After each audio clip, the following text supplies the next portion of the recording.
Welcome back, friends, to another weekly video. This week, I wanted to tell the story of the best stock trade I've ever made in my entire life.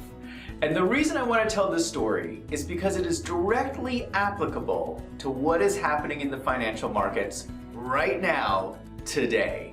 Because this is a stock trade I made during the worst part of the stock market crash in the 2008-2009 Great Recession. So in this video, I'm going to be telling you how I did it.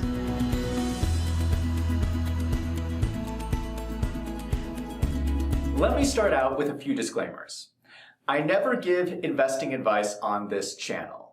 Investing is risky. You can lose some, all, or in some cases even more than your initial investment. So if you're thinking about investing, please go talk with a professional advisor in your city.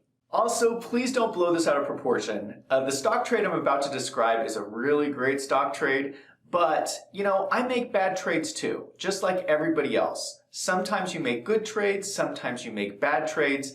And to keep this all in perspective, I'm going to end this video by telling you about my worst stock trade.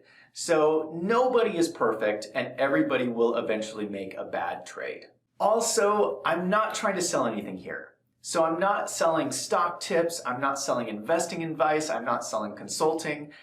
I'm just making this video because I think this story might be helpful to some of you to share a different perspective.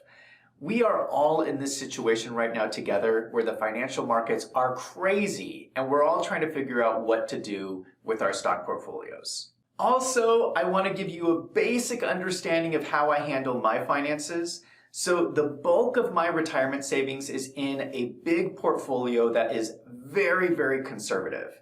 Now, separate from that portfolio, I have a much smaller portfolio that I manage much more aggressively, that I do high risk, high reward trades. And so the trades I'm going to be talking about in this video are in this more aggressive portfolio that are designed for high risk trades. To start with, let's talk about what a good stock trade looks like, because this is something that a lot of people mess up. So a good stock trade is one that you can buy and then hold for a long period of time and will generate really high returns. We're talking about 100%, 200%, 400% returns. That's what you're looking for in the stock market, is finding those opportunities to double and triple your money. But you only find those kind of returns with long-term investment trades. Now, I know there's a lot of day traders out there. The problem with day traders is they never see those kind of returns because they're so focused on the short term. So day traders are targeting things like 4%, 8%, 10% returns and are completely missing the big potential of what's possible in investing in the stock market. I will give you the most obvious example of this, which is Apple Computer. Stock ticker AAPL. Apple announced the iPhone in 2007. Now back then, Apple stock was trading at about $12.30. Now I don't know if anyone remembers when the iPhone came out, but it was revolutionary. Fast forward to today, 13 years later, Apple's stock price is $310.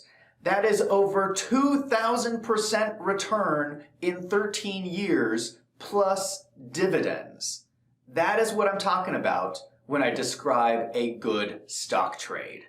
The key to making these really good stock trades is finding a good entry point, finding the right time to buy. Because if you can buy the stock at a good price, then when the stock appreciates, you're going to make a high return. So you really make your money in the stock market when you buy the stock, not when you sell the stock, because you're locking in that great price that will then appreciate. So the best stock trade I ever made was during the stock market crash during the 2008-2009 Great Recession. Now, I don't know if you guys remember this, but it was horrible. People lost a lot of money. And I was looking around, and I was looking around at the markets, and I noticed that there was a lot of good companies out there that you could pick up for an affordable price. Now, there were a couple of sectors that were hit really hard, and I actually made two trades here. The first one was in the automobile industry. Now in the United States, there's two big auto companies. There's General Motors and there's Ford. And I did my research and I figured that one of these companies was going to go bankrupt. And so I picked the company that I thought was going to survive and I invested in Ford stock.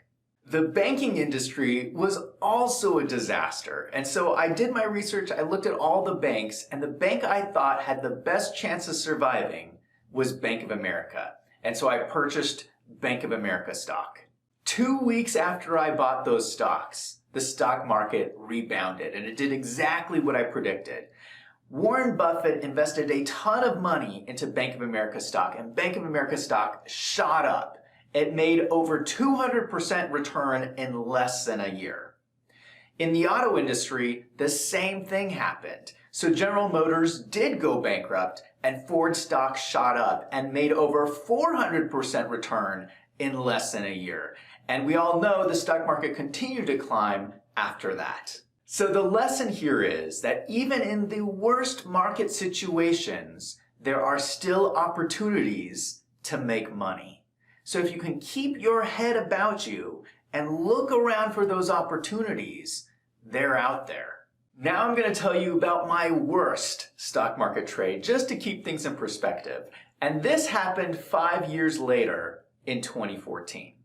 Now in 2014, the stock market in the United States had had a great recovery since the Great Recession. But something else happened in 2014. And if you remember, it was the Olympic Games held in Russia. So I came up with a great new portfolio strategy. I figured that since the United States stock market had experienced a great recovery over the last 5 years, that it was now time for international markets around the world to start experiencing that same great recovery. Now, I also didn't want to miss out on some of the high growth rates that you can experience from some of the emerging markets. Not only that, I thought the Olympic Games was going to be this moment to spur this economic growth in markets around the world. And so what I did was I took my portfolio and I diversified it to expose it more to international markets as opposed to the US market. Well, we all know what happened. 1 week after the close of the Olympic Games in Russia, Russia invaded Ukraine. What? I could never have predicted that in a million years. How could a country, after hosting the Olympic Games, celebrating harmony, could declare war and invade another country 1 week later? Well, when Russia did that, international financial markets took a big dip. And partly because of that, there was more demand for US stocks, and US stocks over the following year did fantastic, whereas international financial markets continued to lag behind. So there's a couple of lessons here. Sometimes you're going to make bad trades. It happens to me, it happens to everybody. Also, you have to be prepared because the world can change on a dime. You know, you can do all this preparation, all this homework, and suddenly something could happen out of the blue that could change everything. So you have to be prepared for that. And also, I would say, you have to be careful when you are betting against the United States. So I hope these stories were helpful for you. You know, we're all in the same situation here. The financial markets are crazy right now, and we're all sitting around trying to figure out what to do with our stock portfolios. Now, I'm not going to give you any specific advice here, but I always encourage everyone to learn as much as they can about finance. Be incredibly patient as you watch the market, and wait and watch for those opportunities to strike. I'm Zach from Wolves in Finance. Thank you so much for watching. Let's go out and make some money.